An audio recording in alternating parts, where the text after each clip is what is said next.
नमस्कार विद्यार्थी मित्रों और अध्यापक बंधुओं।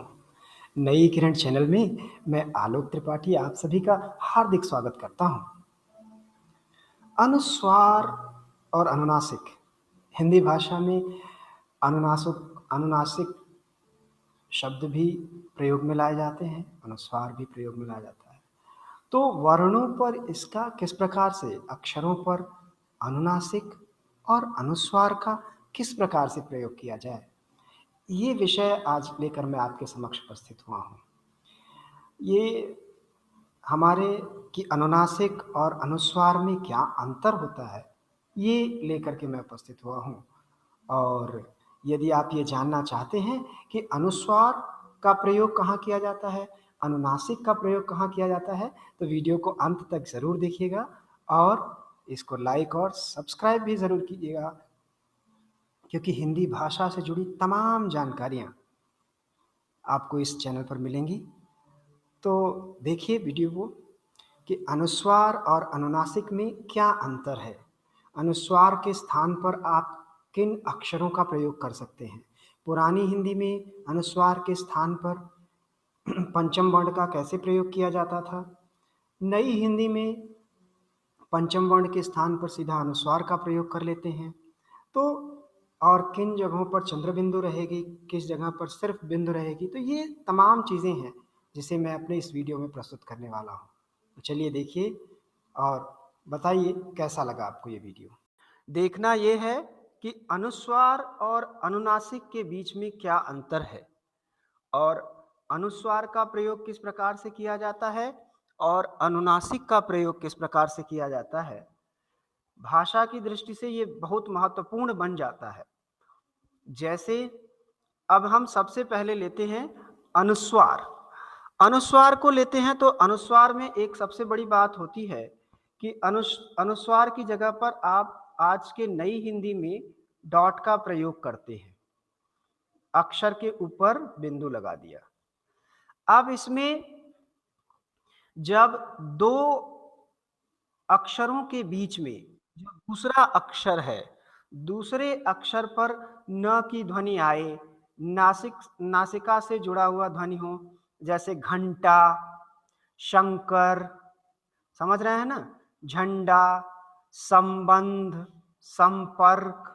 तो इन सब ऐसे शब्दों में हम देखते हैं कि दूसरा जो आने वाला अक्षर है उस पर म का उच्चारण होता है, न का उच्चारण होता है।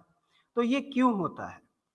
तो इसमें आपको मैं सबसे बड़ी बात, एक आसान सी बात बताऊं कि पुरानी हिंदी जो है उसमें अगर मुझे घंटा लिखना है तो मैं ऐसे लिखूंगा ये, और पुरानी हिंदी में अगर मुझे शंकर लिखना है तो मैं ऐसे लिखूंगा। ठीक है। अब इसके ऐसे लिखने में और बदल के लिखने में क्या अंतर होता है ये देख लीजिए। घंटा को नई हिंदी में हम अब आजकल ऐसा लिखना शुरू कर दिए हैं, शंकर को हम ऐसा लिखना शुरू कर दिए हैं। ऐसे ही ये मैं दो उदाहरण दे रहा हूं। तो उसको ऐसा क्यों लिखते थे और अब इसको ऐसा क्यों लिखना शुरू किया है, इस पर विचार करते हैं। तो जो हमारे, आप जानते हैं कि हमारी जो हिंदी में वर्णमाला है, वर्णमाला में ऐसे, जैसे देखिए वर्णमाला की एक पंक्ति आपको दिखाते हैं, क, ख, ग, घ, ये अंग। ऐसे ही आप देखेंगे ट, ठ, ड, ढ, ण। ऐसे ही और भी जब आप बाकी के अक्षरों का बनाना जाएंगे तो च, छ, ज, झ, या। तो ये मैंने दो इसलिए दिया क्योंकि इन्हीं से जुड़ा हुआ ये आगे का प्रोग्राम है। तो इसमें जो ये पांचवा अक्षर आता है यही अनुनासिक होता है, यही अनुस्वार होता है, जिसका अनुस्वार के रूप में हम इसका प्रयोग करते हैं। अब इसमें देखें कि कुछ लोगों ने हमसे कहा, अब जैसे बच्चों में अभी ये बात नहीं आती कि हमने शंकर में यही शब्द क्यों यूज, यही अक्षर क्यों यूज किया, ये, या घंटा में यही अक्षर क्यों यूज किया। क्यों? क्योंकि यही इसका पांचवा शब्द है। पांचवा अक्षर है इसीलिए इसका यूज किया जाता है। जो पांचवा अक्षर होता है वो हमेशा अनुस्वार होता है, इसीलिए अनुस्वार का प्रयोग करते समय या तो हम इन शब्दों को, इन अक्षरों को लिखें जोड़ करके, या डॉट लगाएं। अब आप एक चीज ध्यान दीजिए, घंटा को अगर मैं ऐसे लिखूं तो ये गलत होगा। क्यों गलत होगा ये बताइए? इसलिए गलत होगा क्योंकि न पांचवा वर्ण है, नहीं, ये ट पर लगा हुआ है। ध्यान दीजिए, ये न किस पर लगाया मैंने? ट पर। घंटा बोलते हैं तो न किस शब्द पर, किस अक्षर पर आता है? ट पर। तो ट का पांचवा वर्ण क्या है? ये ण है, तो ये गलत हो जाएगा। सिर्फ घंटा बोल रहे हैं तो न नहीं लगा सकते, तो इसलिए हमें इसका पांचवें वर्ण का आधा लिखना पड़ेगा और ये घंटा ऐसे करना पड़ेगा। समझ रहे हैं हमारी बात? ये सही है।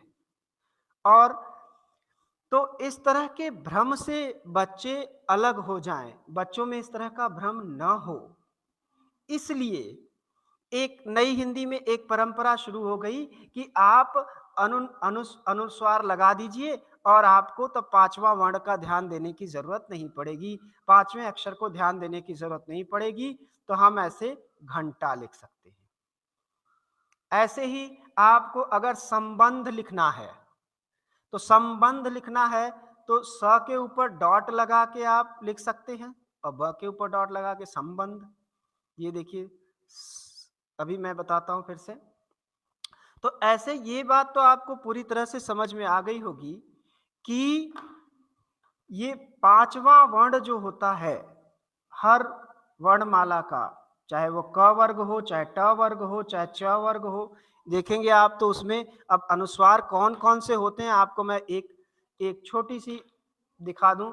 जैसे क वर्ग में ये अनुस्वार है, तो च वर्ग का अनुस्वार क्या होगा? य। ऐसे होता है ना, एक मैं अभी यहां पर जगह है मैं दिखाता हूं। य, ये शब्द देख लीजिए, ये अक्षर, फिर न,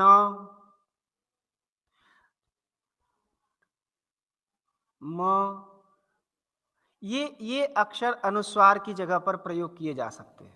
पर आपको इन अक्षरों का, जैसे चंचल शब्द लिखना है, तो चंचल शब्द लिखना है, अगर आप शुद्धता की तरफ जाएं और पुरानी परिपाटी पर जाएं कि पुराने तरीके से लिखना है मुझे चंचल, तो मैं कैसे लिखूंगा? तो पुराने तरीके से अगर चंचल लिखना है तो ऐसे लिखना पड़ेगा, च। अब च वर्ग का पांचवा ये आता है वर्ण, तो चंचल करने के लिए मुझे ऐसे लिखना पड़ेगा। अब समझ गए आप? अब इसको अगर नई हिंदी में लिखना है तो आपको पांचवें वर्ण के बारे में सोचने की जरूरत नहीं है, आप ऐसे लिख दीजिए, तो भ्रम आपका खत्म हो गया। तो इसी वजह से अनुस्वार लगाने लगे हम पंचम वर्ण के स्थान पर। तो ये तो हो गया अनुस्वार। इसमें आपको पूरी तरह से समझ में आ गया होगा कि ये घंटा में ये ड़ क्यों लगा हुआ है, शंकर में अंग क्यों लगा हुआ है, चंचल में य क्यों लगा हुआ है, तो ये आपको पता चल गया। लेकिन नई हिंदी में आप सिर्फ अनुस्वार का प्रयोग करके इन शब्दों को लिख सकते हैं। अब इसके बाद बारी आती है हमारी अनुनासिक की। अनुस्वार और अनुनासिक में थोड़ा सा अंतर है। जैसे चंचल में पूरी तरह से न हमने नाक से ही बोला, मुंह से कोई हवा नहीं निकल रही है, चंचल, ठीक है ना, बहुत कम। लेकिन अनुस्वार में तो ऐसा हो रहा है, लेकिन अनुनासिक में क्या होगा ये देख लीजिए। अनुनासिक में अगर हम देखेंगे, ये अनुस्वार था, अब अगर हम अनुनासिक सीखें तो अनुनासिक में हमारे एक आगत स्वर होता है जिसको आ कहते हैं, जैसे आप ऑफिस में यूज करते हो आगत स्वर। तो अभी इसका जो बिंदु है ये अक्षर के ऊपर चंद्र बिंदु देना, ठीक है ना। तो आप इसमें जब भी आप अनुनासिक का प्रयोग करेंगे उस समय आपके, जैसे आंख, तो आप मुंह बड़ा करते हैं, गांव, समझ रहे हैं, ठाव, तो ऐसे ही आप वहां पर मुंह से आपके ज्यादा हवा निकलेगी, इसीलिए ये अनुनासिक है। आंख, गांव, तो अनुनासिक और अनुस्वार के में बोलने में जो अंतर आता है वो मैंने बताया आपको। अगर अब जैसे पंख लिखा मैंने, पंख लिखा तो पंख बोलते समय नाक से ही सिर्फ ध्वनि आ रही है, पंख, पंख। और अगर वही मुझे पाँख लिखना हो तब, इसका कोई मतलब नहीं होता, लेकिन सिर्फ उच्चारण की भिन्नता आपको दिखाना चाहें तो पाँच, ये देखिए, पाँच और पंख। तो आप देखेंगे कि अनुस्वार कहाँ लगना है और अनुनासिक कहाँ लगना है, ये बोल के आप देखिए। पंख तुरंत न पर न लग रहा है ख पर, अनुस्वार लग रहा है ख पर, तो पंख प पर लगा दिया हमने। और पाँच तो मुंह भी ज्यादा खोल रहे हैं और मुंह से हवा भी ज्यादा निकल रही है, तो इसलिए यहां पर पाँच है। तो ये अनुस्वार दांत, दांत शब्द देखिए, और संस्कृत में एक तत्सम होता है जिसको हिंदी में भी प्रयोग करते हैं, दंत, दांत, दंत, दोनों एक ही चीज है।